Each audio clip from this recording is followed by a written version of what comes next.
अस्सलाम वालेकुम क्लास। आज का हमारा टॉपिक है measure to reduce pollution. Pollution को किस तरह से कम किया जाए। इससे पहले जो हमने टॉपिक पढ़ा था वो था what are the causes of pollution और काइंड ऑफ पोल्यूशन इफ़ेक्ट, कि हमारे माशरे पे क्या क्या इफ़ेक्ट पड़े, माशरे पे नहीं हमारी सेहत पे भी, इस पे ह्यूमन पर इस वजह से पोल्यूशन की वजह से क्या क्या इफ़ेक्ट पड़ते हैं। और बहुत डेंजरस हिजर्डियस इफ़ेक्ट हम पढ़ चुके हैं। जिसको समझना है इस बारे में तो वो पिछली वीडियो देख ले। न्यू टॉपिक स्टार्ट करते हैं। Measure to reduce pollution.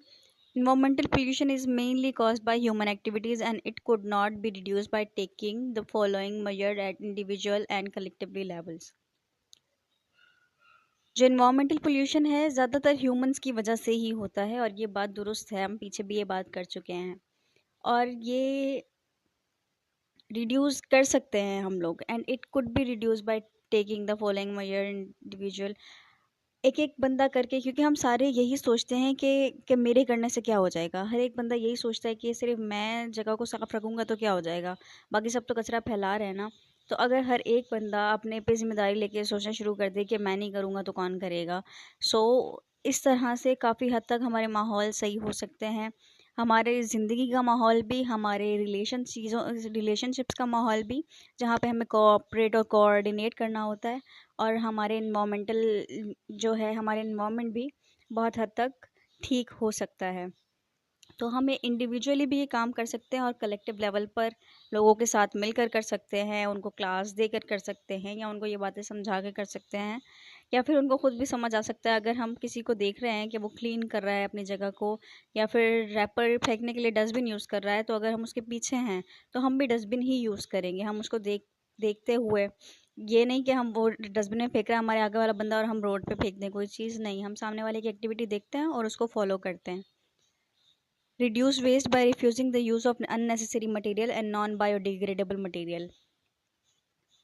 Waste कम करें, अननेसेसरी चीज़ों का इस्तेमाल मत करें। जिन जिन चीज़ों की ज़रूरत नहीं है, या एक्स्ट्रा शॉपर्स लगते हैं जिनमें, या ऐसी चीज़ें कि आप हर एक चीज़ अलग अलग पैक कर रहे हो, इस तरह की चीज़ें जो अननेसेसरी यूज़ है उसको मत करें। और ऐसे प्रोडक्ट्स आप, जैसे कि बीच में हो गया था, अभी भी काफ़ी जगहों पे बैन है, पॉलीथीन बैन है, थैलियाँ नहीं चलती वहाँ पे, जो है पेपर चलता है, पेपर के बैग्स चलते हैं, तो वो जो है बायोडिग्रेडेबल है। तो ये वो लोग जो है नॉन बायोडिग्रेडेबल वेस्ट का इस्तेमाल कम कर रहे हैं। Reuse and recycle non toxic cans, bottles, pots, ऐसी चीज़ें जो टॉक्सिक नहीं होती, जिनमें हार्मफुल चीज़ें नहीं डाल के पीते या रखते, वो चीज़ें हम रीयूज़ कर सकते हैं या रिसाइकिल कर सकते हैं। जैसे कि पेप्सी और कोका कोला के कैन, स्पेशली कोका कोला के कैन, वो लोग रीयूज़ करते हैं। बॉटल्स को कहते हैं कि रीयूज़ किया जाता है, प्लास्टिक उसकी रीयूज़ होती है। तो ऐसी चीज़ें जो रीयूज़ हो उनको रीयूज़ करना चाहिए। Can, bottle, pots and other, क्योंकि ये अगर रीयूज़ हो जाएंगे तो ये हमारी ज़मीन में नहीं जाएंगे, और अगर ज़मीन में जाते हैं तो आपको पता है कि प्लास्टिक वगैरह ये नॉन बायोडिग्रेडेबल चीज़ें हैं, तो वो ज़्यादा जाके ज़मीन को और हमारे पानी को, अगर पानी में जाए तो ख़राब करती है और गलती भी नहीं है। सो एंड अदर पॉटरीज़, यानी कि मिट्टी के बर्तन, मिट्टी हमारे दोबारा इस्तेमाल हो सकती है। प्लास्टिक मेटल्स, प्लास्टिक के मेटल, ग्लास वेयर, शीशे का सामान एंड पेपर्स वगैरह, ये सारे हम रिसाइकिल कर सकते हैं।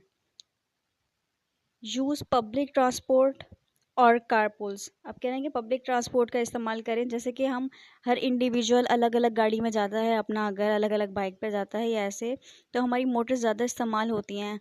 हमें पता है कि आजकल का माहौल कैसा है, कोई किसी पर ट्रस्ट नहीं करता, कोई किसी को हेल्प देने के लिए मतलब विलिंग नहीं है। सो सब अपना अपना करने की ट्राई करते हैं, ये तो बात सही है अपनी जगह। बट ये कह रहे हैं कि अगर पोल्यूशन कंट्रोल करनी है तो ऐसा करना पड़ेगा कि जहाँ पे एक सिंगल पर्सन अगर इंडिविजुअली जा रहा है, वो मतलब वो वहाँ के लोग कलेक्टिवली एक बस में चले जाएं, तो आपका इन्वायरमेंट बहुत, एयर पोल्यूशन बहुत कम हो जाएगी उस जगह की। Do not burn trash and waste. अब जो कचरा वगैरह होता है उसको जलाया नहीं करें, जलाने से आपको पता है स्मोक आती है, स्मोक एयर पोल्यूशन है और उसमें पोल्यूटेंट्स भी होते हैं जो कि हमारे हेल्थ के लिए बहुत हार्मफुल हैं। Do not dispose solid waste in coastal areas और वाटर बॉडीज़।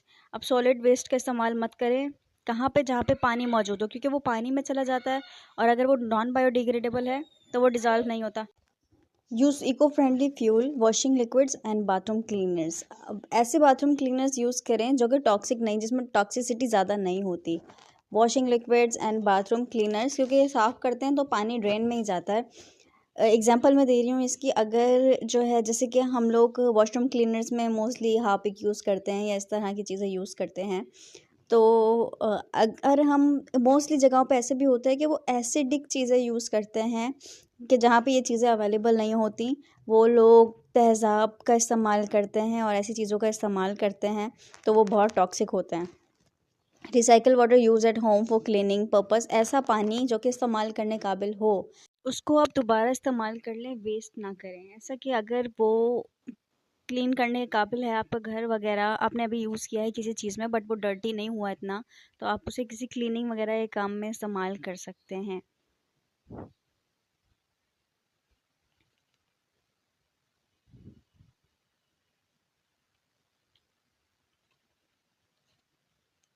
अब हम समझेंगे कि बायोडिग्रेडेबल और नॉन बायोडिग्रेडेबल मटेरियल क्या होते हैं। ये मैं आपको पिछले दोनों लेक्चर से समझाती हुई आ रही हूँ और बहुत इजी है, सिर्फ टर्म्स हैं थोड़े डिफ़िकल्ट, बाकी चीज़ें बिल्कुल भी डिफ़िकल्ट नहीं हैं।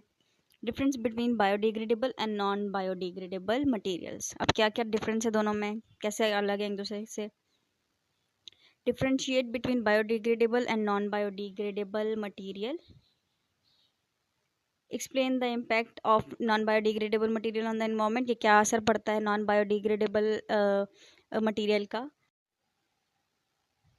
Suggest ways to reduce the impact of non biodegradable material. अब आप इस चीज़ से ये जान लें कि नॉन बायोडिग्रेडेबल मटेरियल जो है बहुत ख़तरनाक है हमारे लिए। ख़तरनाक मतलब कि अच्छा नहीं है हमारे इन्वायरमेंट के लिए।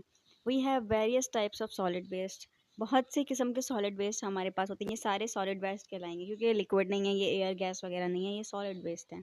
सम of this solid waste can be easily reduce through the natural waste reducing process. Natural process से भी रिडक्शन प्रोसेस, नेचुरल प्रोसेस से भी ख़त्म हो सकते हैं। This solid waste that are easily decomposed by decomposers are called biodegradable degradable. Decomposers क्या होते हैं? माइक्रो ऑर्गेनिजम्स होते हैं डिकम्पोजर्स। ये हमने माइक्रो ऑर्गेनिज्म वाले चैप्टर में पढ़ा है कि वो कीड़े मकोड़े जो कि सड़ी हुई सब्जियों में लग जाते हैं, इन सब्जियों में लग जाते हैं, इनको खा लेते हैं, ज़मीन में हल कर लेते हैं, तो उसको डिकम्पोजेबल कहते हैं। Other solid waste that are not easily decomposed by decomposers are और micro organisms and the remains undecomposed on the earth for many years are called non biodegradable waste. ऐसे वेस्ट जो ज़मीन के अंदर डिज़ोल्व नहीं होते, ठीक है। माइक्रो ऑर्गेनिज्म भी उनको, जैसे कि टीन हो गया, प्लास्टिक हो गई, माइक्रो ऑर्गेनिज्म भी ये नहीं खा सकते क्योंकि इनका जो अंदर का सिस्टम है वो ये चीज़ें डिज़ोल्व नहीं कर सकता, तो उनको भी ज़िंदगी चाहिए होती है, उन्होंने मरना नहीं है। सो वो ये चीज़ें नहीं खाते, ना ही वो डिज़ोल्व कर सकते हैं, तो इसलिए इनको नॉन बायोडिग्रेडेबल मटेरियल कहा जाता है। तो आगे हम कवर करने वाले हैं major effects of non biodegradable waste on the environment. ये टॉपिक कवर करेंगे। ये टॉपिक पिछले दिनों जो है इसके बारे में बातें हुई हैं और इस पूरे चैप्टर की समरी कवर करेंगे हम। तब तक के लिए जो आपको समझ नहीं आया है, अच्छे से पहले वीडियो देखें, समझें। जो चीज़ें समझ नहीं आई हैं, मोस्टली सारी चीज़ें मैंने पिछली वीडियोस में समझाई हैं, जो इसमें मैं नहीं समझा पाई हूँ। और अगर कुछ समझ नहीं आया है तो आप कमेंट बॉक्स में मुझे बताएं, इंशाल्लाह क्लियर करने की कोशिश करूँगी सब कुछ। और ये कि वीडियो को लाइक कर दें, अपने फ्रेंड्स के साथ, क्लास फेलोज़ के साथ शेयर करें, सब्सक्राइब करें। अल्लाह हाफ़िज़।